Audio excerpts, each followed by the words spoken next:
Recording in progress. Welcome to Muscle Science for Women. First order of business. Let's talk about Rachel's air fryer injury. How did this happen? What were you making? What did you do to yourself?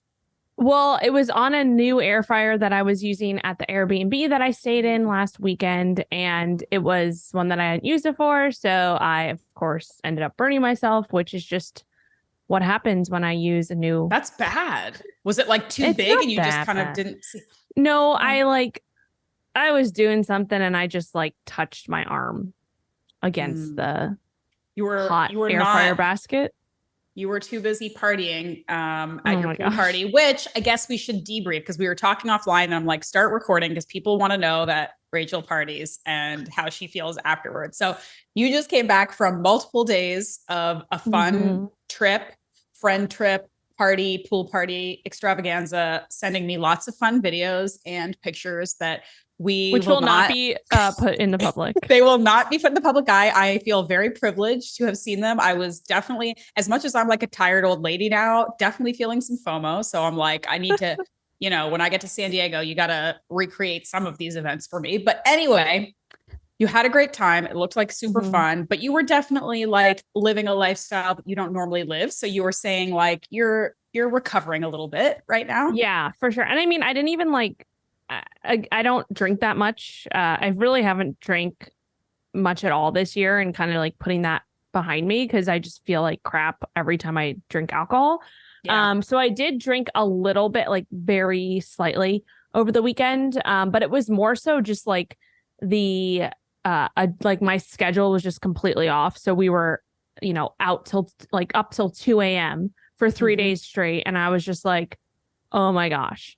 Yeah. So little sleep was, of course, what hit me most. It was just kind of like go all day long. But I was with all my friends and it was so much fun, but it was definitely not something that I could do like on a regular basis. Absolutely. It's like once a year. That's good for me. It's like, it's a tale as old as time and I mean, you're younger than I am, but like when you hit an age where you really notice how much harder it is for you to recover from like partying. And to your point, it's not even about getting super drunk or like doing a bunch of drugs or something. It's like literally staying up late in a social setting. You know what I mean? And like, yeah, I mean, the other day, cause I'm on my little like get fit for the end of the year thing. So I've been eating healthy, but the other day I just, I went off plan for a meal and I ate a lot of sugar and I hadn't been eating sugar for like 3-4 weeks. And I woke up the next morning feeling hungover. And that's from eating like chocolate. Okay. So that's how different, but it's about your body being accustomed to a certain way of operating, right? It's not like my body is the most finely oiled machine, but like when I'm used to sleeping and eating properly and eating good food, and then you don't do that, your body does not react well to it. When I think about what I put myself through in my like early 20s and how I could rally. And now I think about I eat too much chocolate and I'm like, the next morning. I mean, that's pretty sad. But it's also like, what more incentive do you need to be smart about the indulgences, right? And to like not do it mindlessly because it's not worth it. Sometimes it is. And when it is, you do it and you kind of deal with it. But for the most part, I mean, it sucks too because like having a drink, like having a cocktail, having a drink is nice. Like there are times when I wish, and I still have a cocktail every now and then, but like, I wish I could go out to dinner and like have a glass of wine and then a cocktail after and feel nothing. But I know I'm going to, I'm going to feel that's like how crap. I am. That's how I am. It just sucks. Like, and it's because yeah. Oh, sorry. Go ahead. No, go ahead. I was gonna say, because your body, like once you wean off of like the alcohol and stuff like that, like your body, because it's a toxic, like people just don't realize like alcohol is literally a toxin, right? And we're surrounded by toxins and stuff like that. Like shampoo, people can say that's a toxin, like your shampoo you put in your hair and whatever. The air you're breathing around you, like there's toxins everywhere. But like with alcohol, it's literally there's nothing else but your body. Once you consume it, all your body does is try to get rid of it. And if you're not accustomed to that, it's just like anything else. It's going to be like, what the heck is this? Get it out of me as fast as possible. And you're going to feel like shit. And so that's kind of that's kind of the downside of not drinking alcohol is that when you do, you feel like crap. But there's so many upsides to it that it's like not even like, okay, yeah, once in a while I'll feel like crap versus feeling like crap every single weekend, right? Yeah. Um, Well, that's the other so thing is yeah, like how crazy it is that your body can adjust to certain things. Like, I'm not trying to, this is not throwing anybody under the bus, but we all know someone like this, or maybe are this person where you drink a fair bit. Maybe you drink multiple times a week. Maybe you drink, have a glass or two or three every night. I don't know. There's lots of people out there that are like this. And your body has become so accustomed to that poison that you could, like, I've seen friends of mine drink 2 bottles of wine in a night and get up the next day like nothing happened. And I'm like, I would be in the hospital. Like, I would literally, be dying, you know, like it's on one hand, it's amazing what our body can do. yeah, But on the other hand, it's like the amount of stress and straight poison you're putting into your body and then forcing yourself to function. It's like, I don't know. It's yeah, you're right. It's like it's fun in very measured doses, and it depends. The dose depends on how yeah. you want to feel and how you want to perform from day to day. But I know for a fact that every decade that you are around, you can mess with that stuff less, and Yeah. you know, Like it's going to catch up eventually, just like yeah, everything else is going to catch up. yeah. It's just like, yeah, it's like, are you paying attention to it now or are you going to like regret it later? Is it's kind of that type of thing. Yeah. But So anyway, I'm assuming again, like compared to most people, you were still like drinking a lot less, probably eating a lot better than the average person who like goes on a fun, you know, debaucherous vacation. yeah, I When mean, one thing, oh, sorry. No, go ahead, tell me. I was going to Hey, say are like you about to one thing. confess something? No, like I came back because it was literally just like 3 days of just like dancing and like hanging out and stuff. So I was like dancing for 3 days straight and I was like burning a ton of energy from that. And it's also like people, you know, food is like there, but it's not really like, oh, we're going out to dinners and things like that. It wasn't really that vibe. So like I definitely ate a lot like less than normal. And I like came back and I was like, I knew the scale was gonna be down and it was like the tail end of my fat loss phase. But I like came back and I was 3.5 pounds down from like when I left. And obviously there's 5 days or 4 days in between that. So you can't like go off of that. But that was just definitely probably dehydrated, probably, you know, didn't have enough water, electrolytes, all that jazz, burned a ton of calories dancing, didn't eat enough. So I'm just getting back in it. And I'm like, finally, like 3 days later after getting back, I'm like back into my routine, feeling good again, excited to sleep, slept for 10.5 hours last night. It was amazing. There Yeah. is something to be said for dancing as cardio, I will say, because when I was in my younger college years and we were going out all the time, of course, as we do.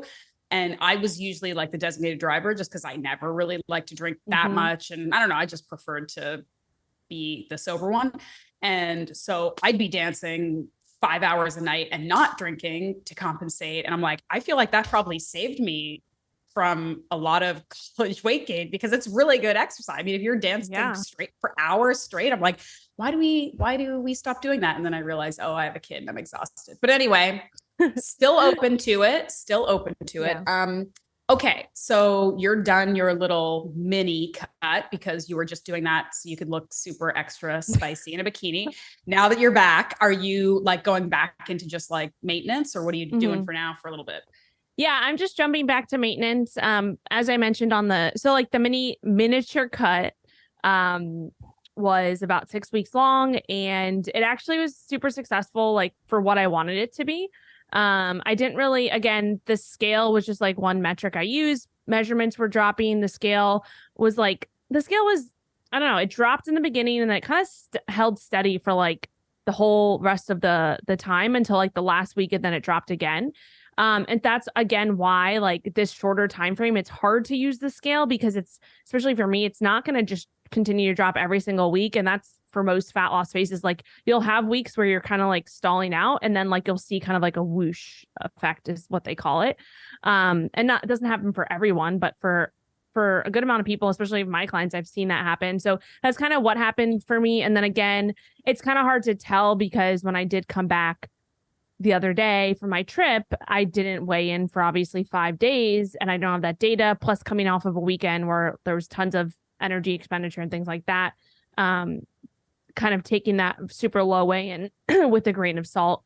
But I ended up, it ended up being successful for what I wanted it to be. I felt really, really good in like the whole weekend, felt confident running around in my bathing suit all weekend, which I feel like that's one of the first times I've really felt that confident. Wow. Another thing I will note though is that my lower stomach has always been like my sensitive area or my problem area, as people mention it. And so even though I feel lean and feel good, I still chose to get bathing suits that were like one pieces, but were like kind of like, like a little bit showing here and like kind of fancy and things like that. But I felt super confident in that because I wasn't like completely out. Like my lower belly was in. And that was one thing that I was thinking too, like a lot of people, and this is what we talk about with clothing too. It's like you would like, we have to kind of bring it back to reality too. And like, if you're someone who, is like trying to fit into this pair of jeans that you've had for like 10 years and you just haven't been able to fit into it, and that's like your metric you're using, maybe you just need to buy a new pair of jeans, or maybe you just need to buy a new bathing suit that you feel a little bit more comfortable in. And it makes the world of difference. Like I think that was a huge piece of it this weekend. I just bought a bathing suit that I felt a little bit more confident and comfortable in. And so that made everything else just feel so much better because I wasn't like worrying about, oh, like my little, lower belly pooch hanging out type thing. Right. I was like, oh, well, that's covered up. So I don't care. I feel good. My butt's out, but whatever. Like I like my butt. I'm cool with my butt, so I'm fine with that being out. I mean, I actually kind of love this. Hashtag grow your glutes, buy the program. I think that this is actually kind of like a good point, like something cool to kind of talk about, because there is this, again, we talk about this a lot, this sort of like black and white in the like fitness world, where there's this like radical body positivity, body acceptance thing where you either hate yourself or you are completely 100% accepting of every single flaw and whatever in your body. And I think very few people are the latter. And if they are, maybe they're trying to just convince themselves of something. I mean, I think if you talk to 100 women, 99 would say like some degree of, well, I kind of don't like XYZ, right? And just because you have a little insecurity somewhere doesn't mean that you don't love yourself, value yourself, think you look great. You can't go out and show off and wear something cute. You don't have to be completely naked to prove that you respect and love your body. And, like, it's just, it doesn't have to be sort of all or nothing. There's nothing wrong with, you're obviously a very fit, lean person. You may, and it may be perceived, it may be real, whatever, but like you may feel slightly insecure about something. And so you decide to dress around that and it makes you feel better. Great. There's literally nothing wrong with that. Like I was just talking the other day about like, I never, ever in the gym wear shorts ever. And I never even consciously thought like, do I not like my legs, or am I self-conscious about like my hamstrings or something? And like, that is a weak point for me. Like they're kind of just there. Like I'm not like, I don't hate them. I just sort of like never dressed for them. But I remember like looking back, I'd be like prepping for like bodybuilding competitions. I'd be like 12% body fat, like as lean as I'm going to get. My legs were fine, and I still would wear like tight, long leggings to the gym because I just never. And it's like, and I thought about it. I'm like, am I like, secretly like hating whatever and like hiding it? I'm like, I just feel more comfortable in longer pants. There's nothing, I'm not hiding any scary secrets here, whatever. It's not my favorite thing. I'll show my shoulders till the day I die. I'm fine with some other things, but like, I just prefer to wear the stuff that I personally feel comfortable in. And I think that that's totally okay and good. And I can vouch, having seen, again, many pictures from last week, you look great. Okay. All of it. Thanks. All of it looks great. Also, yeah. And I will say the same thing. I used to be that way too. I used to like I'm not wearing shorts. I used to be very, very self-conscious of my legs too. And that has been actually an area where I'm not self-conscious at all really anymore. And I actually like the way my legs look, but it's after literally 6+ years of building my legs and building muscle in my legs and finally actually having a shape to my legs and getting rid of some of the cellulite that I used to have because I didn't have a lot of muscle there. And but that came from years of not just losing body fat. It came from actually following a strategic lower body lifting program that changed my lower body. And so now I've gotten to a place where I'm like, oh yeah, like I'm feeling, I like it. I like how my legs look. So I'm like, wearing shorts is nothing anymore. Whereas I remember in high school, I used to dread the summertime because I used to hate putting shorts on, like literally. I know so many people who deal with this stuff. And again, I'm like, I don't think I even care about I'm very neutral. And that's the other thing too, is I think a lot of people are like, you either have to love or hate it. And I think there's, you see some stuff on social media about like body neutrality. And it sounds like this sort of like cop out or like sad thing where it's like, well, can't we just work a little harder till we love our body? And it's like maybe a great compromise for people who have struggled with weight issues, struggled with self-esteem issues, whatever, is to take some of the emotion, both good and bad, away from how they feel about their bodies. Because if we are this is just a thought experiment. I'm not saying this is right or wrong, but if we expend so much energy always about trying to love our bodies and trying to feel good about our bodies all the time, that is still sort of like a cycle where inevitably, if we do feel less good or wake up bloated one day, or we get on the scale and we don't like it, we're in this tailspin. Whereas if we can maybe aim more towards the neutrality of like our body is healthy and it's doing things for us and it's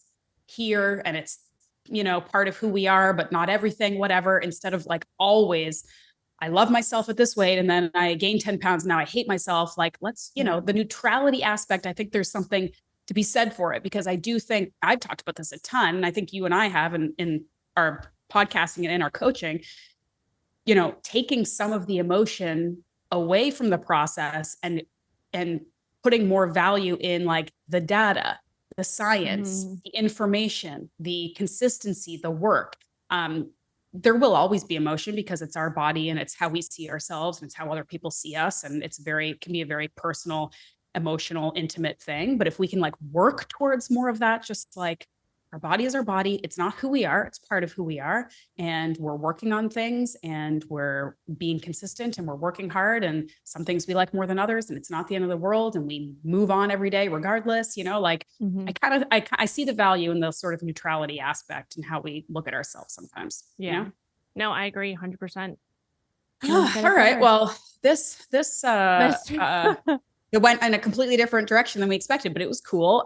We've got some questions that some people sent in, and I'm going to bring up the email and we can ask a couple. So some of them are longer. I don't know if we'll read them all, but this one's pretty quick. So Ashley, nice name, is asking about hydration. She says, hey, you guys, I love the podcast. I've listened to nearly every episode. Awesome. Thanks, Ashley. I had a bit of an aha moment the other day that I feel like I should have known. I usually work out 4 to 5 times a week. And even outside the gym, I'm very active full time. I work full time. I have 3 kids. She has twins that are 3 years old. Oh my God, Ashley, I feel for you. I drink quite a bit of water, usually at least half a gallon a day. And sometimes I find that my fingers and hands swell, which I thought was from too much sodium. However, I'm thinking about it and doing some reading, and I feel like maybe I'm not getting enough electrolytes or salt, and maybe I'm drinking too much plain water. I eat mostly healthy foods cooked at home. And she also said that her last blood work she did, her magnesium was low. So she wants to know our thoughts on that. And, again, not medical advice. We don't know, but it does kind of sound like a potential avenue could be you're drinking a lot of water, but if you're not actually replacing the electrolytes, that's going to be a problem. And I think something that a lot of people still don't know is if you are eating really healthy, like unprocessed whole foods at home, you need to salt your food because you're not getting very much salt at all. Like most of the population is getting too much salt because they're eating crazy processed food. And that's not like the best kind anyway.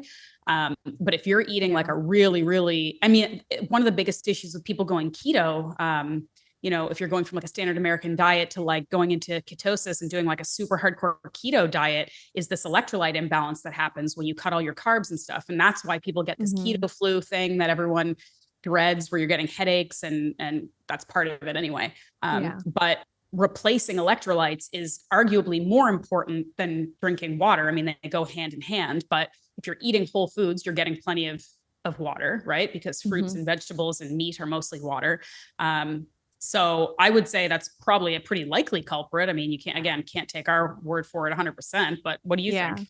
No, I agree. I think that like I take in a lot of salt on a daily basis, like a lot of salt, a lot like sodium. I mean, I have maybe 2+ element packets a day. And people think, whoa, that's excessive, but I don't eat anything else. Like I don't eat any processed anything that has salt in it. Like you said, it's like if you're eating all whole foods, like single ingredient whole foods, vegetables, fruit, meat, eggs, like those don't have a ton of sodium, maybe a little bit.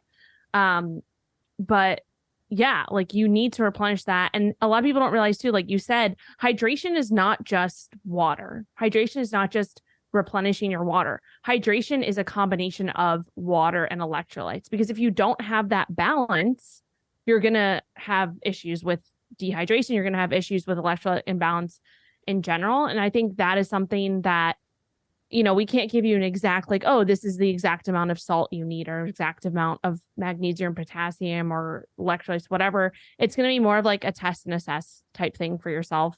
Pay attention to how you're feeling. Pay attention to like if symptoms are starting to go away for you. I mean, that's the biggest thing. And then in terms of like magnesium, she mentioned her magnesium was low on blood work.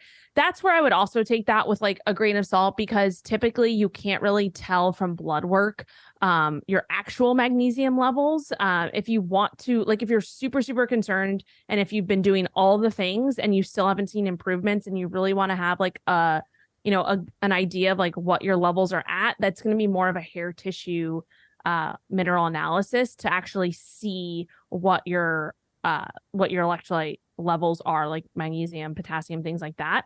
But in general, like most people don't need that. It's really just going to be like, okay, let me test consuming a little bit more salt for a period of time, and seeing how that goes. Let me test adding in a magnesium supplement, seeing how that goes. So yeah. Yeah, I mean, magnesium is one of the most like widely deficient. The most people seem the thing the most people tend to be deficient in. It's like vitamin D and magnesium are like some of the most common deficiencies that we're dealing with. So it's not like it's crazy or unheard of if you are finding yourself, low in magnesium. So, I mean, I would say for a lot of people, if you have the ability and the resources, sort of like, the insurance policy of like, take a vitamin D supplement, especially if you live in a place that isn't sunny a lot, like most of us in Canada. It's the same thing with magnesium. If you can find a good magnesium supplement, you're probably just doing yourself a favor anyway. But yeah. And there are tons of different types of magnesium out there, and they do have different effects. So you just want to like, and this is as simple as Googling the different types of magnesium.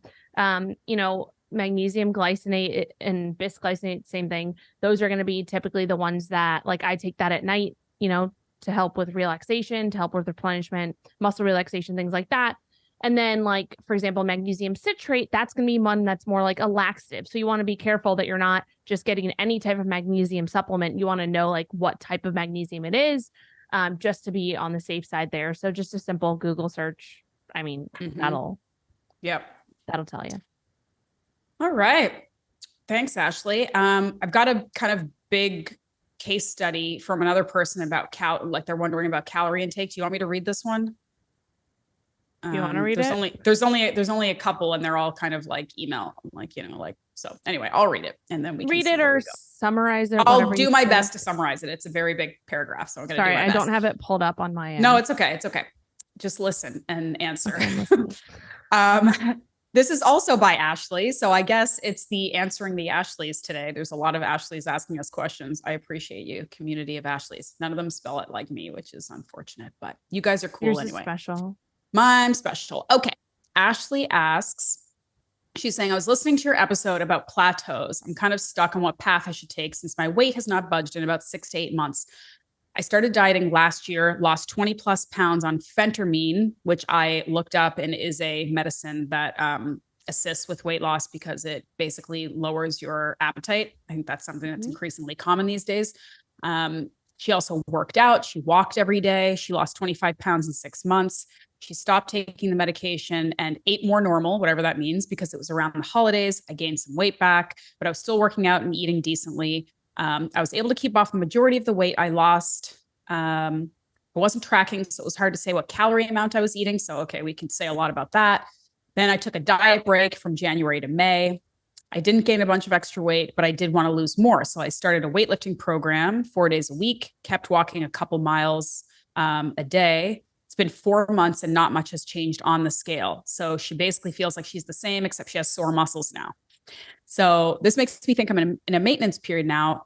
Made me think I was in maintenance since I dieted so long. I'm wondering if I'm having metabolic adaptation or if it's just that I need to pay more attention to my calories again. She's saying I do prioritize protein. I aim for 150 grams.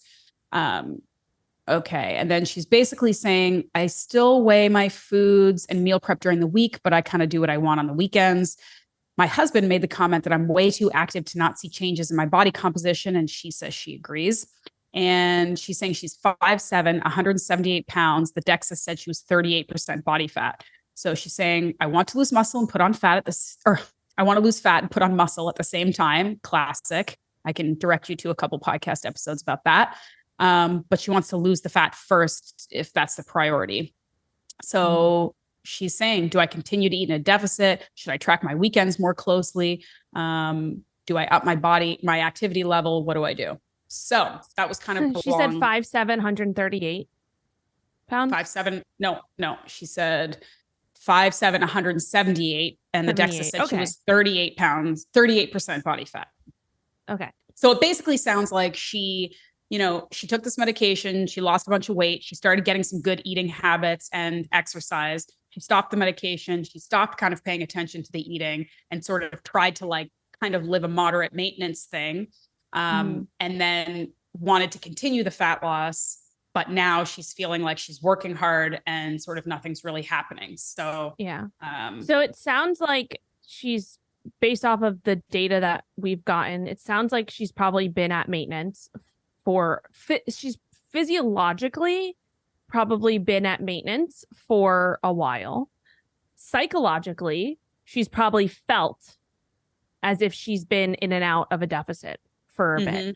And when I say psychologically, I mean like you're feeling like you're eating less, you're feeling like you're restricting because that's what you're doing during the week, but then letting loose on the weekends. So by the end of the week, it's probably balancing out, especially if we're not seeing things moving over months, periods of time. That's one scenario. Not that that's bad. It also could be that she is, especially if we're looking at just the scale, it could be that she started lifting more regularly. So she is getting some body recomposition that's happening. But we also have to realize that body recomposition happens a lot slower than if you were in a dedicated fat loss phase or a dedicated building phase, for example. So those are probably, just based off of everything you said, the scenarios that I feel like she's been in recently. And so I think just the simple fact is that if you do want to lose body fat and get back into that, especially in, doing it now that you're not on that medication, it definitely is probably going to take tracking more just so that you have the data. And it's really just understanding that tracking your food throughout the week and the weekend, it's giving you the concrete facts, right? Versus how you're feeling versus the gray areas. It's like, going on a road trip and not having a map. You're just kind of going in all these different directions. Maybe you'll get there, maybe you won't. Maybe it'll take you X amount of time. You don't know because you don't have the directions, right? You're just kind of going, versus if you had directions, and that's where those tracking and things like that came into play, you have a better idea, right? You have guidance, you have more awareness of where you're at. And that's really just how I like to think about it.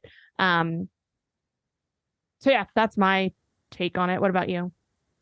I agree. I mean, we as human beings are pretty bad at guesstimating how much we're eating.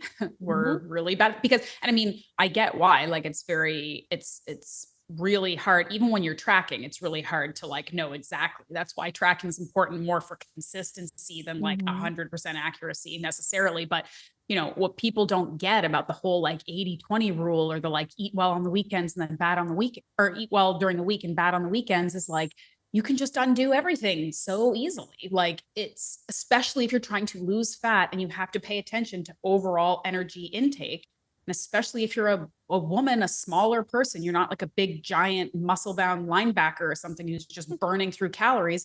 You know, if you eat 1,800 calories a day, Monday through Friday, and then 3,500 calories both days on the weekend, guess what your average is? It's a lot higher than 1,800. You know, that's just what it is, because it's over time. It's not how well you eat today, it's how consistently you eat over weeks and months and months. So it sucks, because I know people want breaks. They want like mental breaks. They want to not have to do that.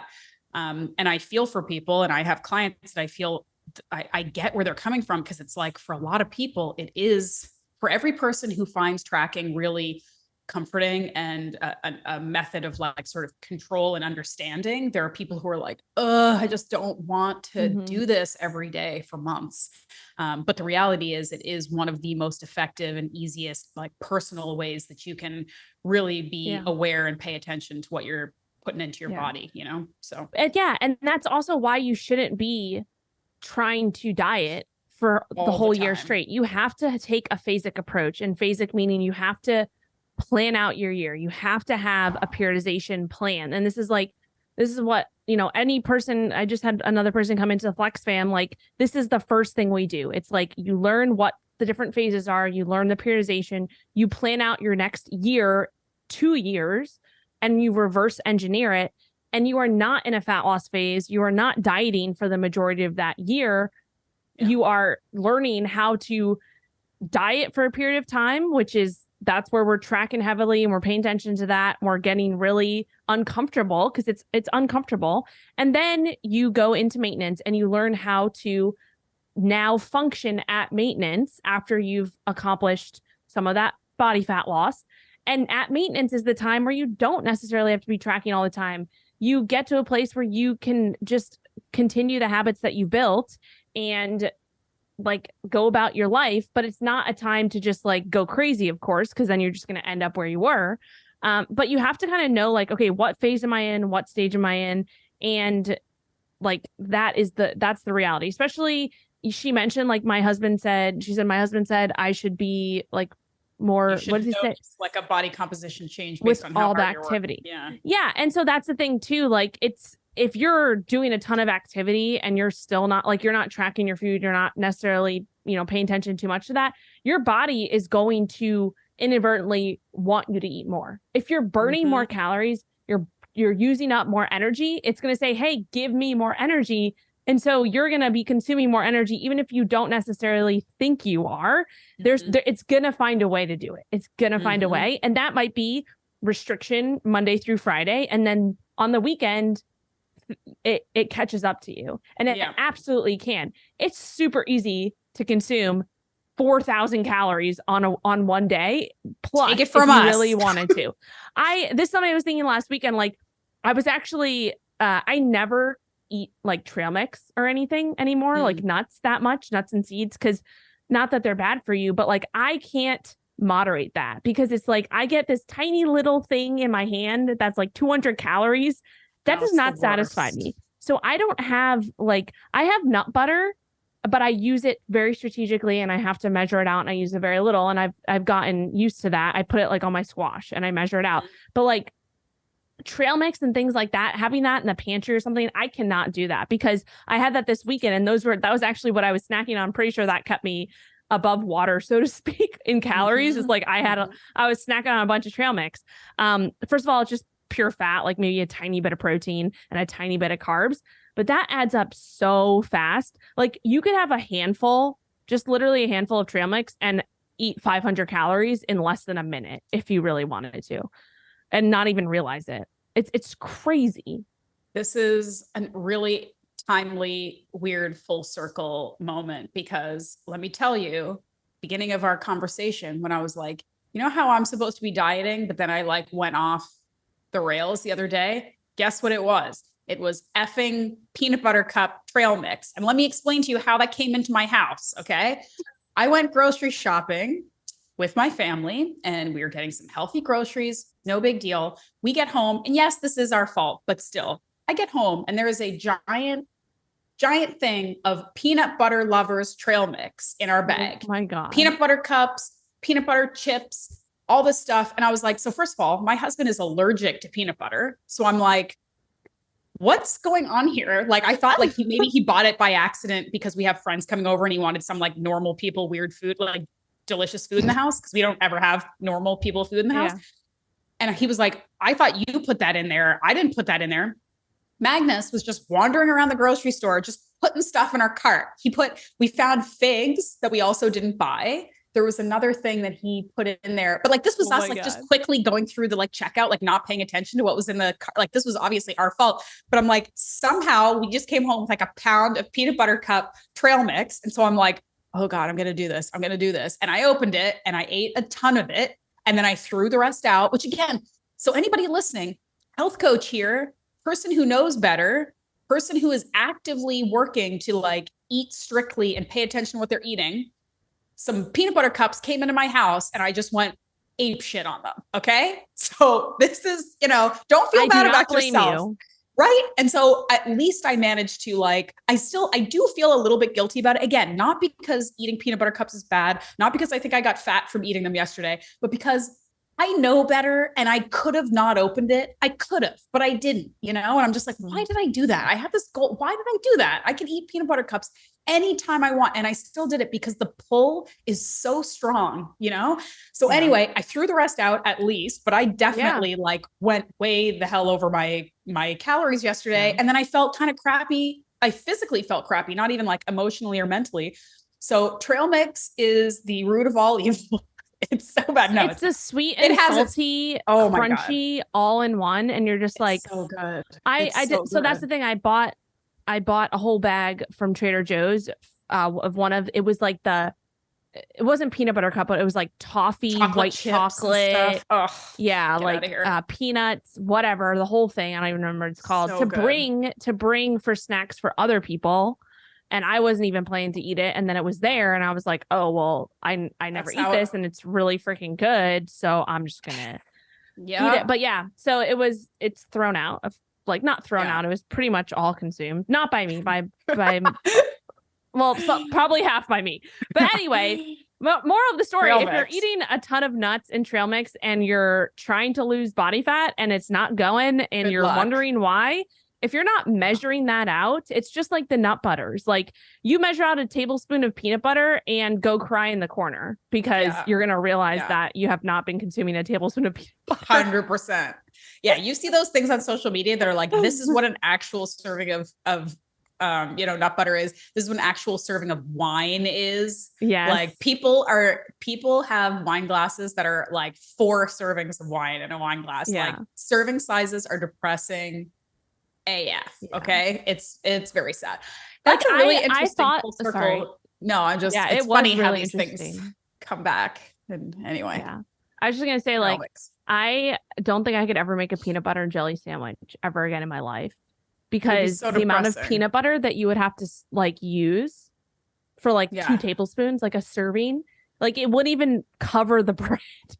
Well, there's a reason why peanut butter sandwiches are really, I mean, don't get mad at me here, listeners, but they're for children. They're for young people because young people can get away with 4 tablespoons of peanut butter because they're 6 and their metabolism is crazy. And they run eat a lot of calories and they're running around constantly. So anyway, okay. Yeah. So thank you, Ashleigh, for that. I definitely think like to summarize, it does sound like, if your main goal here, it seems to be is to lose fat again, it's just getting back on that real mindfulness train, knowing that, unfortunately 5 out of 7 days a week of paying attention just kind of probably isn't going to cut it if you're really trying to lose fat. And, we've said in previous podcasts, it doesn't mean you have to be 1,000,000% perfect and you have to eat 1,100 calories a day. We actively don't want you to do that.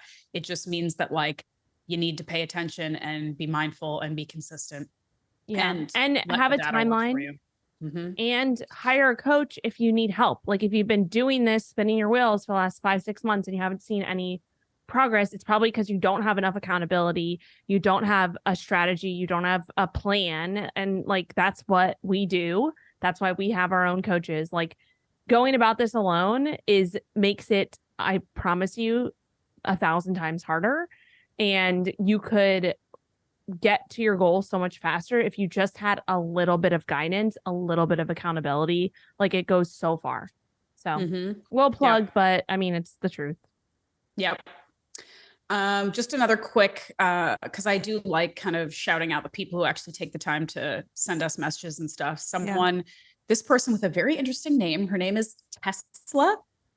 Oh. Like the car, I think. Maybe. I don't know if I'm pronouncing that right, but she says, I know you hear this all the time, but I absolutely love your podcast. We could never hear it enough. Okay. So feel free to send us messages about how much you love the podcast. She's saying, I'm getting into the personal training space. I've learned so much and appreciate all the knowledge and information you share. You two have changed the way I think and see different things in the fitness space. And I love to share your podcast and what I've learned with others. That's awesome. Thank you so much. She is basically responding to, remember our TMI period podcast that we just out of the blue decided to like get really real about periods. And she said she really enjoyed it. And she said she wanted to share, because we asked like, share what kind of stuff you guys use if you find something that's awesome. And she says she uses a cup too. She got the Be Free brand when she was visiting the States. I guess she's Canadian. They don't ship to Canada. Classic. But it's medical grade silicone and it's naturally antibacterial. She says it's really good. She's also mentioning a great resource about menstrual cups is Period Nirvana. I have not checked this out yet, but it's how I learned most of what I know about menstrual cups and made them so much less daunting. So anybody who's interested can go check that out. But thank you for your feedback. Anybody else who has any period stuff that they want to put on not live, but on podcast, you can send it to us and we will share the resources with others. We should do a live one. Right? A live podcast. Why not? I used way back in the day with someone else. We used to do live podcasts. There was like a different platform. It was like through Facebook or something, which I never want to do again. But it was like the idea is that people can actually like listen in and ask questions in real time. It kind of makes it slightly. Yeah, I'd be down. I mean, we kind of did like that with our Zoom. We did like a Zoom session, but yeah, we could do those again too. Maybe that's another thing. It's about time we ask our listeners, you know, you've got Muscle Science for Women, best strength training program out there, period, nothing better.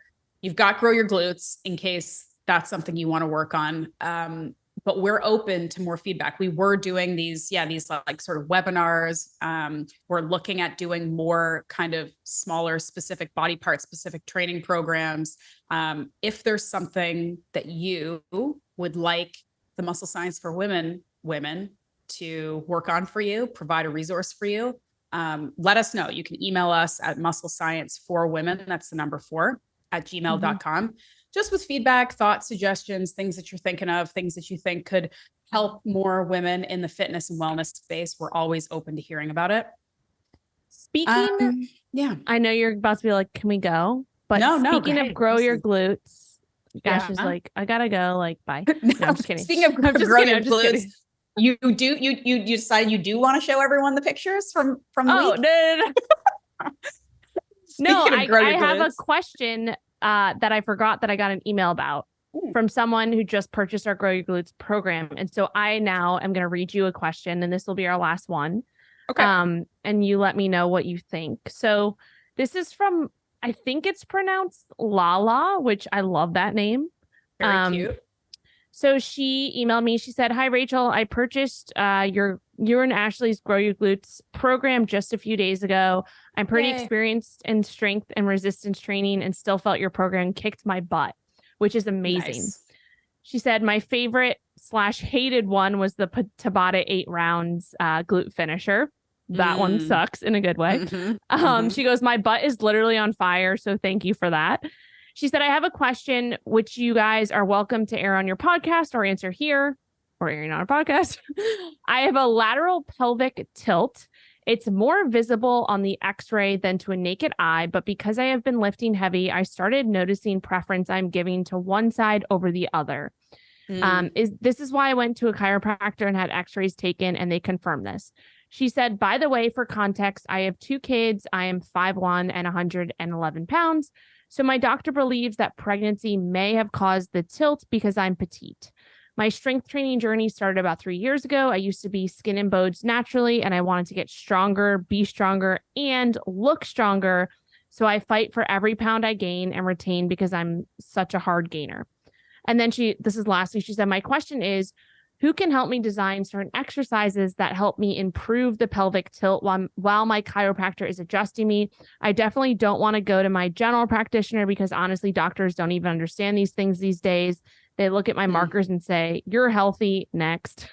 So I'm not sure if this is a physical therapist that I need to see, a personal trainer that is specialized in like this, or some other specialist. She said, thanks in advance for your help. I love your podcast. I listen to it while I lift.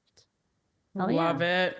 I'm 99% sure I also have a lateral pelvic tilt, and I would guess that a lot of people do. I would think that like it's really about degrees, because I mean, we all know that pretty much all of us have like one leg that's a little bit longer than the other. We're all kind of imbalanced in a lot of different ways, but it's really when it gets to the point where it's causing you sort of like chronic pain and issues and injury, that's when it really starts to become a thing. And I actually think that it may have contributed to some of my issues in pregnancy too, which I talk about in a couple of my podcasts way back when I was talking about my pregnancy journey and the pubic symphysis dysfunction that I had, which was basically just like excruciating groin pain whenever I moved because my pelvis was like opening, which it does when you get super pregnant, and it like all the relaxin hormones and everything kind of relaxes your joints. But if it's like unstable or like misaligned, it causes like a ton of pain.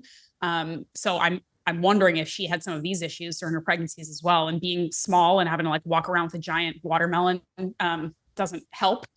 So I feel for you, but I mean, I don't know. I would say that a physiotherapist would probably be a good place to start. I mean, again, and I have such like fraught feelings about physios because I just feel like I have not had a lot of success personally finding one who has been able to like get to the root cause of my various problems. But that's where like the work and you got to like keep at it until you find somebody that you think can like is knowledgeable enough, maybe who specializes in these things. I mean, even for her, if she's feeling like she has pregnancy related issues, like a pelvic floor therapist, like, you know, like a specialist, a physio who specializes in postpartum women might be a good place to start.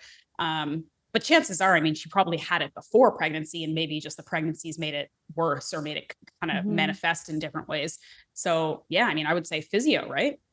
Yeah, same. Physio or like a good physical therapist. It's going to be definitely one of those things where they have to have like more of like a hands-on. I mean, chiropractor should be able, it depends what your chiropractor is trained in. But they should be able to kind of help you to see the differences on different sides and things like that.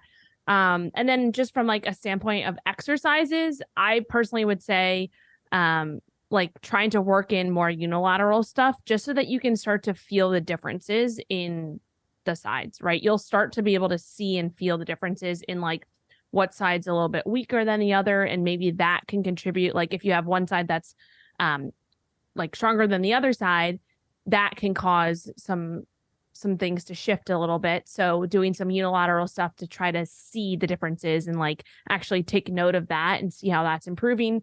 That would be one thing. But in terms of like specific movements, that's going to be where you have to kind of go to someone who specializes in that.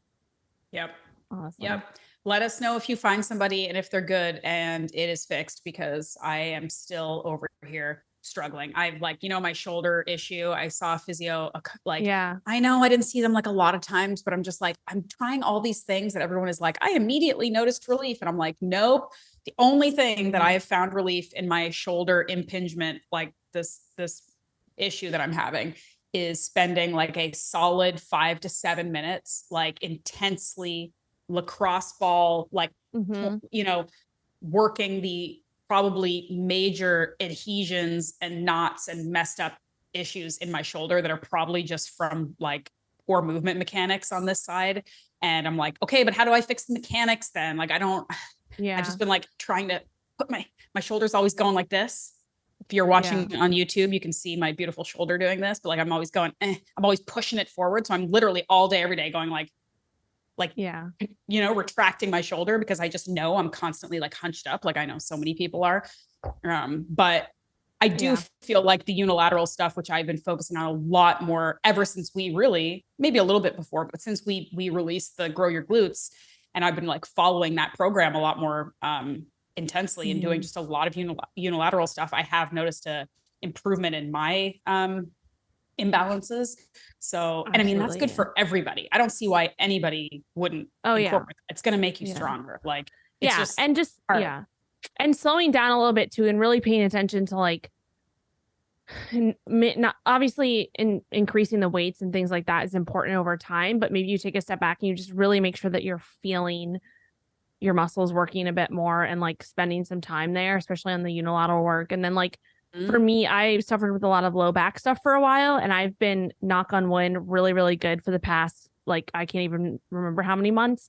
And I went to a massage therapist who helped me to point out some things that I was just doing that he could see me doing on a regular basis, which I mentioned this one thing where I used to always lean to my left side, and like literally standing there talking to him, he could see me. He's like, you're literally putting all of your weight on your left foot. And that never occurred to me. And so now, since then, I went to him once a week for a really long time. He really helped like loosen things up, like you were saying, with the like tension, all that, which absolutely helped. But now every time I'm like just standing in between exercises, or like right now on the podcast, I'm making sure that like every single day I get more and more conscious about where I'm putting my weight and trying to like stay even on my feet versus leaning to my left side. I used to always have my foot up on my chair, like my right foot up on my chair while I recorded, because that was just comfortable. And now I like consciously, if I feel myself doing that, I'm like, stop. But that took a lot of time. Like it takes time and patience to like you said, with your shoulder, to like continuously notice that. So yeah, those are just a few things. It's hard. Like I even notice, it's crazy. Magnus, anybody who's seen a toddler squat and it's just like, oh my God, these toddlers have the most perfect, smooth, amazing, deep squats ever. And of course he moves well because he has not lived long enough to have aches and pains like the rest of us. But I'll notice, like, even when he climbs a ladder, like he'll be at the playground climbing a ladder and he will literally step up with the same foot every time. And I'm noticing, I'm like, oh boy, what's happening here? You know, like, why doesn't he want to use the other one? And there's nothing, again, he walks fine, he runs around, like there's nothing quote unquote wrong right now, but there's something going on that's making him favor or prefer to move in this repetitive way that isn't balanced, you know? So it's like things you notice even very early on. It's because we are all born with, like, even if at the beginning it's very minor, like imbalances, we are not perfectly symmetrical beings, right? So like the more you can pay attention to these things and try to offset it, it seems like it would be impossible, but it isn't. Like to your point, the standing thing, like me, I've been doing this for like 2 or 3 weeks, and I've noticed that I'm not bunching my shoulders as much. Like I am kind of, you can rewire yourself if you put a lot of effort and attention into it. Yeah, 100%. All right, friend. Well, this is great catch up. Don't burn yourself on any more air fryers between now and our next call. I'll try not to binge any more trail mix. God, it's the worst. Honestly, trail mix and cereal in the house is like, I will never get it out of here. Yeah. Chips. No, get it all out. Out. All right. Bye. On that note, everybody, thanks for listening as always. And we'll see you next time. Yeah. Don't be insane, or what? Don't do stupid shit. Don't do stupid shit. Don't be insane.